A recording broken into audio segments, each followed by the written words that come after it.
Assalamualaikum warahmatullahi wabarakatuh. Alhamdulillahirrabbilalamin. Wabihi nasta'in wa ala umuri dunya waddin. Wassalatu wassalamu ala ashrafil anbiya wal mursalin Sayyidina wa maulana Muhammadin. Wa la hawla wa la quwwata illa billahil aliyyil azim. Amma ba'd.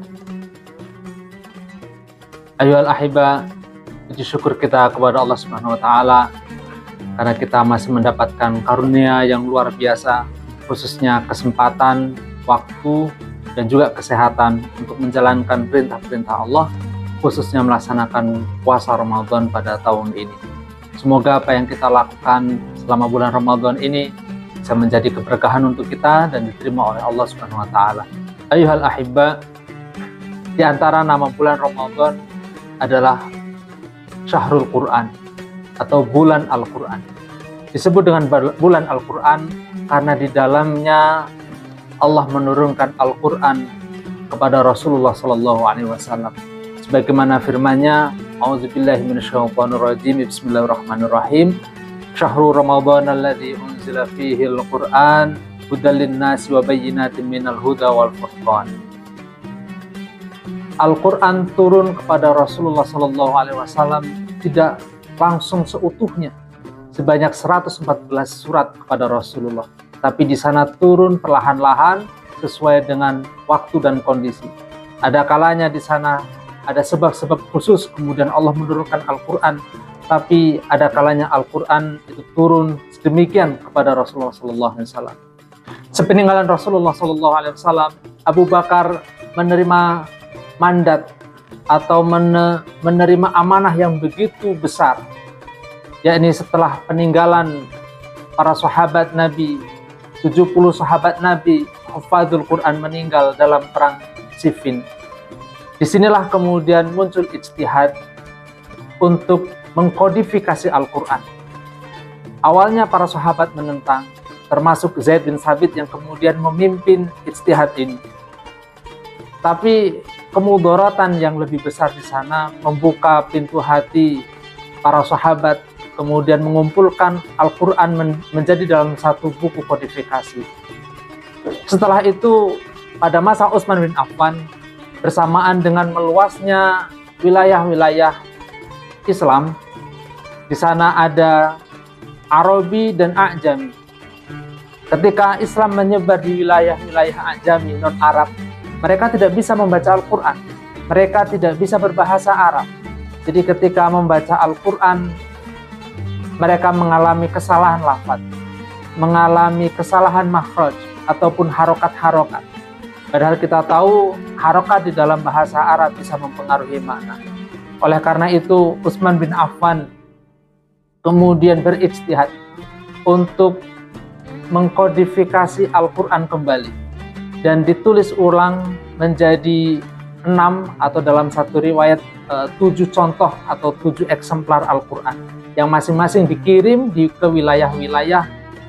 wilayah-wilayah Islam. Yang kemudian hasil dari ijtihad Utsman bin Affan inilah yang kita kenal dengan Mushaf Utsmani. Setelah itu Al-Quran distandarkan berdasarkan susunan tulisan yang dikodifikasi pada masa Utsman bin Affan tersebut. Ayyuhal ahibba, ternyata ini belum selesai. Bersamaan dengan ini pula, kemudian orang-orang Arab atau non-Arab ini tidak bisa membaca Al-Quran dengan baik. Sebab Al-Quran pada masa itu tidak ditulis sesempurna pada sekarang ini. Al-Quran pada masa itu tidak ditulis sebaik saat ini. Sekarang kita melihat di sana ada syakl, ada harokat fathah, dhammah, kasroh, dan lain sebagainya. Di sana ada tanda titik, titik 3 untuk shin, kemudian untuk titik 2 untuk ta dan qaf dan lain sebagainya.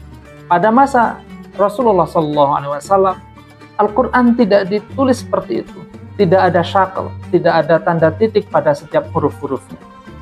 Oleh karena itu, kita yang A'jami, kita yang bukan non-Arab, yang tidak mengerti tata bahasa Arab, tentu saja kesulitan membaca itu. Disinilah Abul Aswad Ad-Duwali berijtihad. Kemudian beliau memberikan tanda-tanda titik pada tulisan-tulisan Arab sehingga bisa dibaca oleh orang-orang non-Arab. Apakah kemudian sampai di situ? Ternyata masih banyak juga ajami-ajami atau kita yang non-Arab tidak bisa membaca. Pada tahun-tahun berikutnya, yang tadinya hanya tanda titik, kemudian ditambahi dengan tanda syakal, harokat fathah, harokat kasroh, harokat dhammah, dan lain sebagainya. Ayo al-ahibba, yang ingin kami sampaikan dalam kesempatan ini adalah Al-Quran mengalami perubahan-perubahan penulisan yang tujuannya adalah untuk memudahkan kita umat Islam membaca Al-Quran. Al-Quran yang turun kepada Rasulullah SAW kemudian mengalami perjalanan yang begitu jauh cara penulisannya sampai kepada kita pada saat ini, tentu saja harus kita rawat dengan sebaik-baiknya. Dan kita sebagai umat Islam hendaknya merawat atau meneladani atau membaca Al-Quran dengan sebaik-baiknya.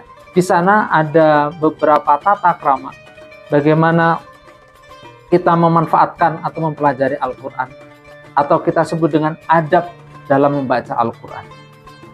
Yang pertama, tentu saja kita harus dalam keadaan suci, yakni suci dari hadas kecil dan hadas besar. Oleh karena itu, kita harus memperbaiki cara wudhu kita. Ketika kita membasuh wajah, kita memastikan bahwa di bawah dagu kita ini terbasuh oleh air sehingga wudhu kita sah. Ketika kita membasuh tangan, jangan lupa siku kita betul-betul basah sehingga wudhu kita sah. Begitu juga ketika membasuh sebagian dari kepala ataupun membasuh kaki. Suci dari hadas kecil dan hadas besar ini tentu saja mengikuti apa yang diperintahkan oleh Allah. La yamassahu illal mutahharun. Nah, kita harus dalam kondisi suci ketika kita membaca Al-Quran. Yang kedua, tentu saja suci tempatnya. Kita tidak bisa membaca Al-Quran di tempat-tempat yang tidak baik, di tempat yang tidak suci, apalagi di tempat-tempat yang jelas di sana ada najisnya. Yang ketiga, upayakan ketika kita tadarusul Al-Quran, kita menghadap kiblat sebagai bentuk penghormatan terhadap Al-Quran. Dan yang ketiga, kita memperindah bacaan kita. Memperindah ini tidak hanya dari cara lagu membaca. Memperindah ini tidak hanya lagunya dalam membaca Al-Quran, tapi kita memperbaiki makhraj kita. Huruf ta harus kita bedakan dengan huruf sin dan huruf shin. Huruf kha harus kita bedakan dengan huruf ghain. Huruf qaf dengan huruf kaf dan lain sebagainya. Makhraj-makhraj ini apabila tidak keluar dari mulut kita, dari lisan kita dengan benar, barangkali akan mengubah makna. Misal ketika kita membaca yang paling populer, ketika kita membaca Rabbil Alamin, Alhamdulillahi Rabbil Alamin, di sana jelas kita menggunakan huruf ain, makhrajnya harus jelas, bukan menggunakan huruf hamzah. Rabbil Alamin, sebab kedua ini mengandung makna yang berbeda. Alamin berarti alam semesta, sementara alamin adalah orang-orang yang menderita.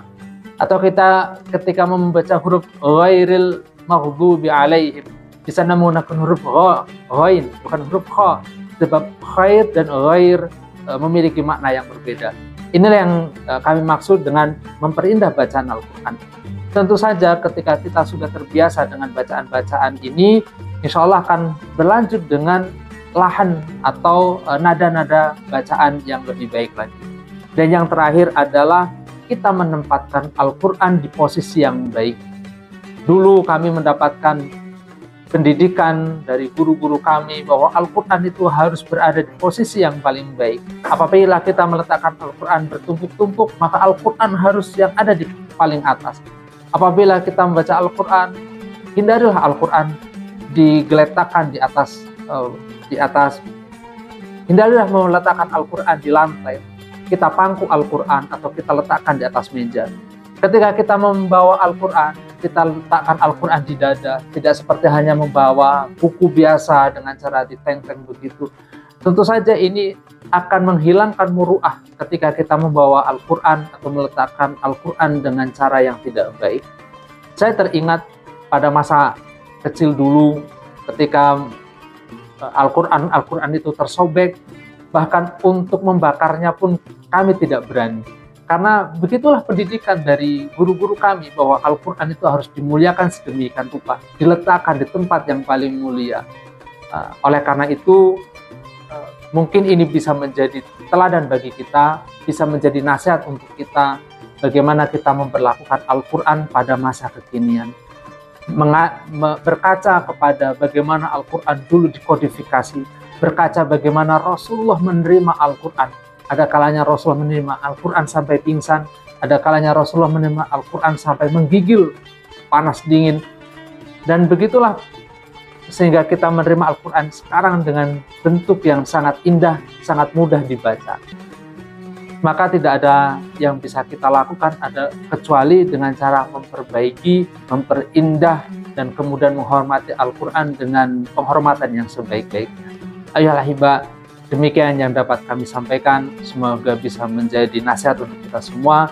Mohon maaf atas segala khilaf. Wassalamualaikum warahmatullahi wabarakatuh.